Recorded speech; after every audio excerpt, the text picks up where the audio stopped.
ନବମା ଭଗବତୀ ଶରଣ। ଦର୍ଶକ ବନ୍ଧୁ, 12 ଅଧିପତି ଚନ୍ଦ୍ର ମହାଗ୍ରହଙ୍କୁ ନମନ କରି ଜାଣିବା ଆଜିର ରାଶିଫଳ ବିଷୟରେ। ସର୍ବପ୍ରଥମେ ଜାଣିବା ଆଜିର ରାଶି ନକ୍ଷତ୍ର ତଥା ପଞ୍ଚାଙ୍ଗ ବିଷୟରେ। ଆଜି ଆଶ୍ୱିନ ମାସ କୃଷ୍ଣପକ୍ଷ ଇଂରାଜୀ ତାରିଖ ସେପ୍ଟେମ୍ବର ମାସ 30 ତାରିଖ 2024 ମସିହା ସୋମବାର। ଆଜି ତ୍ରୟୋଦଶୀ ତିଥି, ମଘା ନକ୍ଷତ୍ର, ସିଂହଚନ୍ଦ୍ର, ଶୁଭଯୋଗ କରକରଣ। ପ୍ରାତଃ 5:55 ପରେ ବାଣିଜ୍ୟକରଣ ଭୋଗ ହେବ। ଯୋଗିନୀ ଦକ୍ଷିଣ ଦିଗରେ, ରାତ୍ରି 7:07 ପରେ ପଶ୍ଚିମ ଦିଗରେ ରହିବେ। ଆଜି ମିଥୁନ ରାଶିର ଘାତ 12 ଏବଂ କର୍କଟ ଓ ମକର ରାଶିର ଘାତ ଚନ୍ଦ୍ର। ରାହୁକାଳ ଦିବା 7:08 ଦିବା 8:37 ମଧ୍ୟରେ। ମାହେନ୍ଦ୍ର ବେଳା ଦିବା 8:49 ଦିବା 10:24 ମଧ୍ୟରେ। ରାହୁକାଳରେ କୌଣସି ଆନୁଷ୍ଠାନିକ ମାଙ୍ଗଳିକ ଶୁଭ କାର୍ଯ୍ୟ କରିବା ଶାସ୍ତ୍ର ସମ୍ମତ ନୁହେଁ। ଏଣୁକରି ମାହେନ୍ଦ୍ର ବେଳାଟି ସର୍ବୋତ୍ତମ, କାରଣ ମାହେନ୍ଦ୍ର ବେଳାଟି ଶ୍ରୀହରି ବିଷ୍ଣୁଙ୍କ ଅତି ପ୍ରିୟ ବୋଲି ଶାସ୍ତ୍ର ମାର୍ଗଦର୍ଶନ କରିଥାଏ। ଆଜିର ଗ୍ରହସ୍ଥିତି: ବୃହସ୍ପତି ବୃଷ ରାଶିରେ, ମଙ୍ଗଳ ମିଥୁନ ରାଶିରେ, ଚନ୍ଦ୍ର ସିଂହ ରାଶିରେ, ରବି ବୁଧ କେତୁ କନ୍ୟା ରାଶିରେ, ଶୁକ୍ର ତୁଳା ରାଶିରେ, ଶନି କୁମ୍ଭ ରାଶିରେ ଏବଂ ରାହୁ ମୀନ ରାଶିରେ ଗୋଚର କରିବେ। ଦର୍ଶକ ବନ୍ଧୁ, ଆଜି ଶିବ ପ୍ରଦୋଷ ବ୍ରତ, ଶିବୋପବାସ, ବେଢ଼ା ପରିକ୍ରମା। ରାଶିଫଳ ଜାଣିବା ଆଗରୁ ଜାଣିବା ଆଜିର ଦିବ୍ୟ ଚିନ୍ତନ ବିଷୟରେ। ଦିବ୍ୟ ଚିନ୍ତନରେ ଅଛି ଜଣେ ଦର୍ଶକ ବନ୍ଧୁଙ୍କ ପ୍ରଶ୍ନ। ଦର୍ଶକ ବନ୍ଧୁ ଜଣକ ପ୍ରଶ୍ନ ରଖିଛନ୍ତି, ଜନ୍ମଜାତକରେ ଚନ୍ଦ୍ରଯୋଗ ବିଚାର କିପରି କରାଯାଏ? ଉକ୍ତ ବିଷୟବସ୍ତୁ ନେଇକି ସଂକ୍ଷିପ୍ତ ଆଲୋଚନା କରିବେ। ଦର୍ଶକ ବନ୍ଧୁ,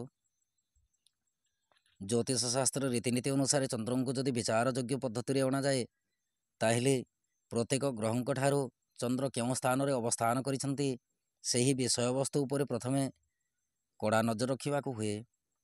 ଜ୍ୟୋତିଷ ଶାସ୍ତ୍ର ରୀତିନୀତି ଅନୁସାରେ ଜନ୍ମଜାତକରେ ରବି ଯେଉଁ ରାଶିରେ ଅବସ୍ଥାନ କରିଥାନ୍ତି, ଠିକ୍ ରବିଙ୍କ ଠାରୁ ଚନ୍ଦ୍ର ଯଦି କେନ୍ଦ୍ର ସ୍ଥାନରେ, ଯାହାକି ଚତୁର୍ଥ, ସପ୍ତମ କିମ୍ବା ଦଶମ ସ୍ଥାନରେ ରହିଥାନ୍ତି, ତାହେଲେ ଜାତ ବ୍ୟକ୍ତି ବିନୟ ସ୍ୱଭାବଯୁକ୍ତ, ଧନବାନ, ଜ୍ଞାନ ବୁଦ୍ଧିରେ ପ୍ରବୀଣତା ପ୍ରାପ୍ତି କରିବା ସହିତ ଅଳ୍ପ ମାତ୍ରାରେ ବୃତ୍ତିବିହୀନ ହୋଇଥାଏ।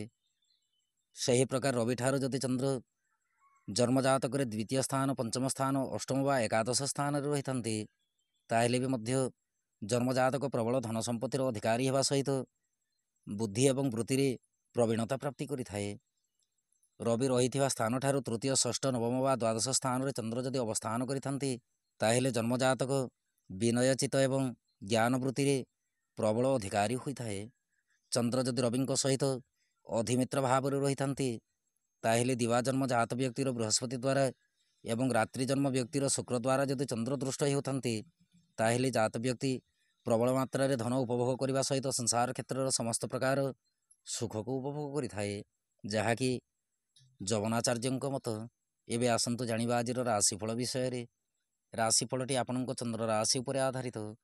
ଆପଣଙ୍କ ଜନ୍ମକୋଷ୍ଠୀରେ ଚନ୍ଦ୍ରମା ଯେଉଁ ରାଶିରେ ଅବସ୍ଥାନ କରିଛନ୍ତି, ସିଏ ହେଉଛି ଆପଣଙ୍କ ଚନ୍ଦ୍ର ରାଶି ବା ଜନ୍ମରାଶି।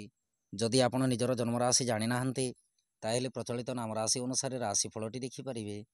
ଚନ୍ଦ୍ରମା ଆଜି କେତୁଙ୍କ ନକ୍ଷତ୍ରରେ ସିଂହ ରାଶିରେ ଗୋଚର କରିବେ। ଫଳରେ ମେଷ ରାଶି ଠାରୁ ମୀନ ରାଶି ପର୍ଯ୍ୟନ୍ତ ଦ୍ୱାଦଶ ରାଶି ଉପରେ ଚନ୍ଦ୍ରମାଙ୍କୁ କେଉଁ ପ୍ରକାର ପ୍ରଭାବ ରହିବ, ଉକ୍ତ ବିଷୟବସ୍ତୁ ଉପରେ ପରିଚିତ ହେବା। କାଳପୁରୁଷ ଚକ୍ରର ପ୍ରଥମ ରାଶି ମେଷ ରାଶି। ମେଷ ରାଶି ବ୍ୟକ୍ତିବିଶେଷଙ୍କ ପାଇଁ ଦିନଟିରେ ଚନ୍ଦ୍ରମା ରାଶିଠାରୁ ପଞ୍ଚମ ସ୍ଥାନରେ ଗୋଚର କରିବେ। ଫଳରେ କାର୍ଯ୍ୟକ୍ଷେତ୍ର ଏବଂ ବ୍ୟବସାୟରେ ମାନ ସମ୍ମାନ ପ୍ରାପ୍ତି ହେବା ସହିତ ପ୍ରବଳ ମାତ୍ରାରେ ଅର୍ଥପ୍ରାପ୍ତିର ସୂଚନା ଅଛି। ସରକାରୀ ବେସରକାରୀ କର୍ମକୁ ନେଇକି ଅଳ୍ପ ମାତ୍ରାରେ ଚିନ୍ତିତ ରହିପାରନ୍ତି। ସନ୍ତାନ ସନ୍ତତିଙ୍କ କାର୍ଯ୍ୟକଳାପ ଉପରେ ଧ୍ୟାନ ରଖନ୍ତୁ। ଦାମ୍ପତ୍ୟ ଓ ପ୍ରେମ ସମ୍ପର୍କ ସଦୃଢ଼ ରହିବ। ଆର୍ଥିକ ସ୍ଥିତି ଅତି ଉତ୍ତମ ଅଟେ। ଦିନଟିରେ ଧାର କରଜ ଦେଇଥିବା ସମ୍ପତ୍ତି ଫେରସ୍ତ ପାଇବା ସହିତ ଆଶାତୀତ ଫଳ ପ୍ରାପ୍ତି କରିବେ। ଯାତ୍ରା ପାଇଁ ଦିନଟି ଅତି ଉତ୍ତମ ଅଟେ। ସ୍ୱାସ୍ଥ୍ୟ ଶରୀର ସବଳ ରହିବା ସହିତ ଦିନଟିରେ ଧର୍ମ, କର୍ମ, ରୀତିନୀତି ପ୍ରତି ପ୍ରବଳ ମାତ୍ରାରେ ଆଗ୍ରହ ଜାତ ହେବ। ବିଦ୍ୟାର୍ଥୀ ଓ ମହିଳାମାନେ କାର୍ଯ୍ୟକ୍ଷେତ୍ରରେ ସଦାସର୍ବଦା ଉତ୍ସାହିତ ରହିବେ। ଆପଣଙ୍କ ପାଇଁ ଶୁଭ ରଙ୍ଗ ଆଜି ରକ୍ତବର୍ଣ୍ଣ ରଙ୍ଗ। ଶୁଭ ଅଙ୍କ 6। ଆପଣ ଆଜି ଦୁମ୍ ଦୁର୍ଗାୟ ନମଃ ଏହି ମନ୍ତ୍ରକୁ ପଠନ କରନ୍ତୁ। ଦିନଟି ଅତ୍ୟନ୍ତ ସୁଖଦ ରହିବ। ବୃଷ ରାଶି। ବୃଷ ରାଶି ବ୍ୟକ୍ତିବିଶେଷଙ୍କ ପାଇଁ ଦିନଟିରେ ଚନ୍ଦ୍ରମା ରାଶିଠାରୁ ଚତୁର୍ଥ ସ୍ଥାନରେ ଗୋଚର କରିବେ। ଫଳରେ କାର୍ଯ୍ୟକ୍ଷେତ୍ର ଏବଂ ବ୍ୟବସାୟରେ ବାଦ ବିବାଦ ଉତ୍ପନ୍ନ ହେବ। ସରକାରୀ ବେସରକାରୀ କର୍ମକୁ ନେଇକି ଜ୍ଞାତି ପରିବାର ବନ୍ଧୁବର୍ଗଙ୍କ ଠାରୁ ସାହାଯ୍ୟ ସହାନୁଭୂତି ପ୍ରାପ୍ତି କରିବେ। ଦାମ୍ପତ୍ୟ ଓ ପ୍ରେମ ସମ୍ପର୍କ ବିଶେଷ ସୁଖଦାୟକ ନୁହେଁ। ଦିନଟିରେ ମାତୃପୀଡ଼ାର ସୂଚନା ଅଛି। ମାନସିକ ଦୁଶ୍ଚିନ୍ତା ଜାତ ହେବା ସହିତ ଆର୍ଥିକ ସ୍ଥିତି ଦୁର୍ବଳ ରହିପାରେ। ସ୍ୱାସ୍ଥ୍ୟ ଶରୀର ମଧ୍ୟମରୁ ଉତ୍ତମ ରହିବ। ଖାଦ୍ୟପେୟ ଏବଂ ଦିନଚର୍ଯ୍ୟା ପ୍ରତି ଧ୍ୟାନ ରଖନ୍ତୁ। ଯାତ୍ରା ପାଇଁ ଦିନଟି ମଧ୍ୟମ ଫଳଦାୟକ। ବିଦ୍ୟାର୍ଥୀ ଓ ମହିଳାମାନେ କାର୍ଯ୍ୟକ୍ଷେତ୍ରରେ ଅସହଯୋଗ ଲକ୍ଷ୍ୟ କରିବେ। ଆପଣଙ୍କ ପାଇଁ ଶୁଭ ରଙ୍ଗ ଆଜି ଧବଳ ବର୍ଣ୍ଣ ରଙ୍ଗ, ଶୁଭ ଅଙ୍କନ। ଆପଣ ଆଜି ଛୋଟ ଶିଶୁକନ୍ୟାଙ୍କୁ କିଛି ଖାଇବା ଦ୍ରବ୍ୟ ଦାନ କରନ୍ତୁ। ଦିନଟି ଅତ୍ୟନ୍ତ ସୁଖଦ ରହିବ। ମିଥୁନ ରାଶି ବ୍ୟକ୍ତି ବିଶେଷଙ୍କ ପାଇଁ ଦିନଟିରେ ଚନ୍ଦ୍ରମା ରାଶିଠାରୁ ତୃତୀୟ ସ୍ଥାନରେ ଗୋଚର କରିବେ। ଫଳରେ କାର୍ଯ୍ୟକ୍ଷେତ୍ର ଏବଂ ବ୍ୟବସାୟରେ ମତାନ୍ତର ଭାବ ଦେଖାଯିବ। ସରକାରୀ ବେସରକାରୀ କର୍ମକୁ ନେଇକି ଶ୍ରମ ବହୁଳ ହୋଇପାରେ। ଦାମ୍ପତ୍ୟ ଓ ପ୍ରେମ ସମ୍ପର୍କ ମଧ୍ୟମରୁ ଉତ୍ତମ ଅଟେ। ଆର୍ଥିକ ସ୍ଥିତି ବିଶେଷ ସୁଖଦାୟକ ନୁହେଁ। ଜ୍ଞାତି ପରିବାର ବନ୍ଧୁବର୍ଗଙ୍କ ସହିତ ସୁସମ୍ପର୍କ ସ୍ଥାପନ କରନ୍ତୁ। ଦିନଟିରେ ସ୍ୱାସ୍ଥ୍ୟ ହାନିର ସୂଚନା ପରିଲକ୍ଷିତ ହୁଏ। ଯାତ୍ରା ପାଇଁ ଦିନଟି ମଧ୍ୟମ ଫଳଦାୟକ। ବିଦ୍ୟାର୍ଥୀ ଓ ମହିଳାମାନେ କାର୍ଯ୍ୟକ୍ଷେତ୍ରରେ ସାହାଯ୍ୟ ସହାନୁଭୂତି ପ୍ରାପ୍ତି କରିବେ। ଆପଣଙ୍କ ପାଇଁ ଶୁଭ ରଙ୍ଗ ଆଜି ଶ୍ୟାମଳ ବର୍ଣ୍ଣ ରଙ୍ଗ, ଶୁଭ ଅଙ୍କ 2। ଆପଣ ଆଜି ଓଁ ନମୋ ଭଗବତେ ବାସୁଦେବାୟ ନମଃ ଏହି ମନ୍ତ୍ରକୁ ପଠନ କରନ୍ତୁ। ଦିନଟି ଅତ୍ୟନ୍ତ ସୁଖଦ ରହିବ। କର୍କଟ ରାଶି ବ୍ୟକ୍ତି ବିଶେଷଙ୍କ ପାଇଁ ଦିନଟିରେ ଚନ୍ଦ୍ରମା ରାଶିଠାରୁ ଦ୍ୱିତୀୟ ସ୍ଥାନରେ ଗୋଚର କରିବେ। ଫଳରେ କାର୍ଯ୍ୟକ୍ଷେତ୍ର ଏବଂ ବ୍ୟବସାୟରେ ସୁଖ ହାନିର ସୂଚନା ଅଛି। ମିଳିତ ବ୍ୟବସାୟକୁ ନେଇକି ତରତର ନିଷ୍ପତ୍ତି ନିଅନ୍ତୁ ନାହିଁ।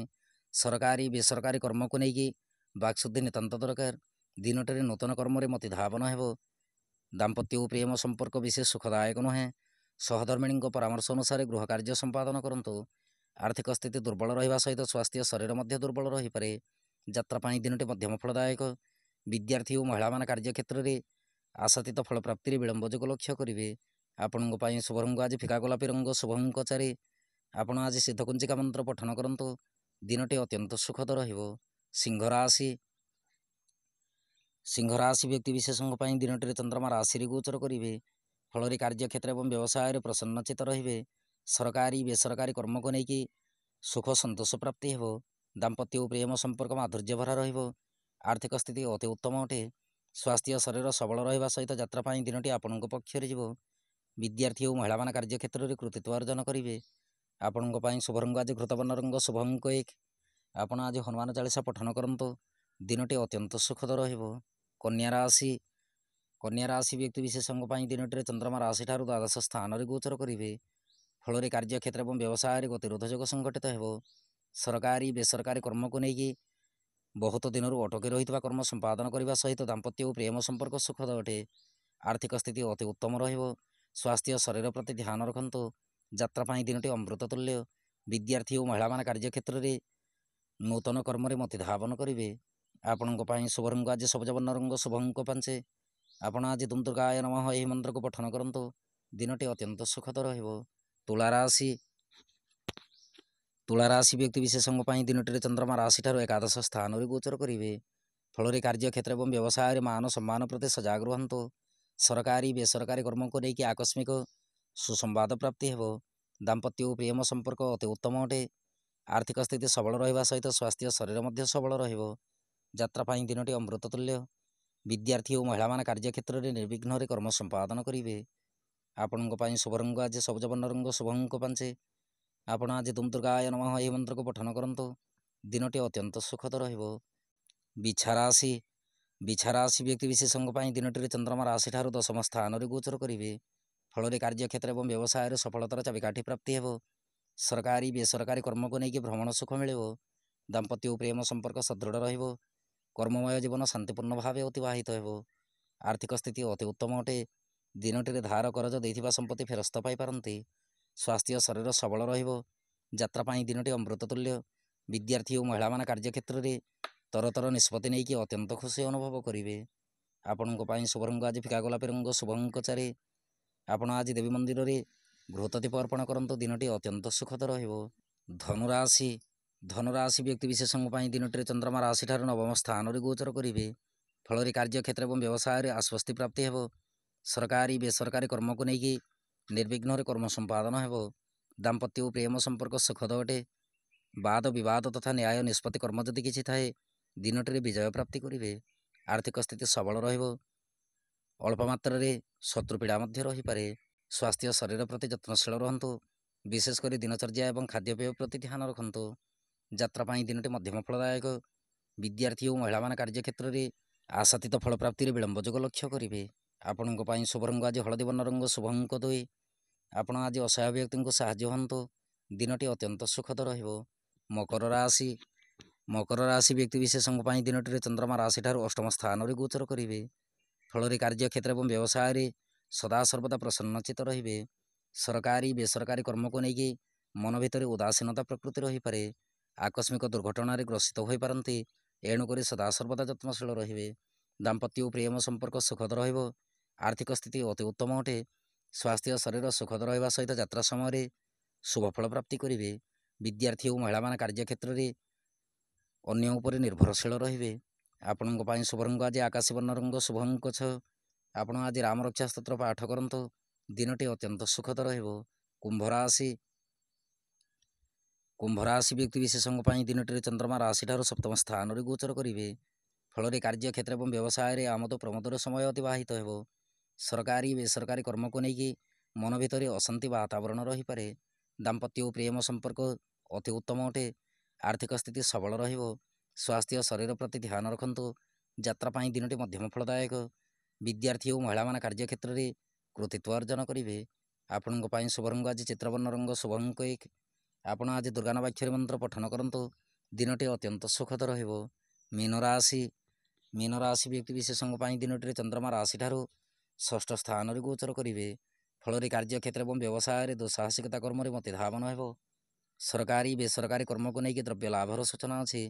ଦାମ୍ପତ୍ୟ ଓ ପ୍ରେମ ସମ୍ପର୍କ ଅତି ଉତ୍ତମ ଅଟେ। ଆର୍ଥିକ ସ୍ଥିତି ସବଳ ରହିବ। ସ୍ୱାସ୍ଥ୍ୟ ଶରୀର ପ୍ରତି ଧ୍ୟାନ ରଖନ୍ତୁ। ଯାତ୍ରା ପାଇଁ ଦିନଟି ମଧ୍ୟମ ଫଳଦାୟକ। ବିଦ୍ୟାର୍ଥୀ ଓ ମହିଳାମାନେ କାର୍ଯ୍ୟକ୍ଷେତ୍ରରେ ବନ୍ଧୁ ଗହଣରେ ସମୟ ଅତିବାହିତ କରିବେ। ଆପଣଙ୍କ ପାଇଁ ଶୁଭ ରଙ୍ଗ ଆଜି ଫିକା ଗୋଲାପୀ ରଙ୍ଗ, ଶୁଭ ଅଙ୍କ 8। ଆପଣ ଆଜି ଜଗନ୍ନାଥଙ୍କୁ ତୁଳସୀ ଅର୍ପଣ କରନ୍ତୁ। ଦିନଟି ଅତ୍ୟନ୍ତ ସୁଖଦ ରହିବ। ଦର୍ଶକ ବନ୍ଧୁ, ଇଏ ଥିଲା ମେଷ ରାଶି ଠାରୁ ମୀନ ରାଶି ପର୍ଯ୍ୟନ୍ତ ଦ୍ୱାଦଶ ରାଶିର ରାଶିଫଳ ଏବଂ ଆଜିର ଦିବ୍ୟ ଚିନ୍ତନ। ଏବେ ଅନୁମତି ଦିଅନ୍ତୁ। ନବମା ଭଗବତୀ ଶରଣ।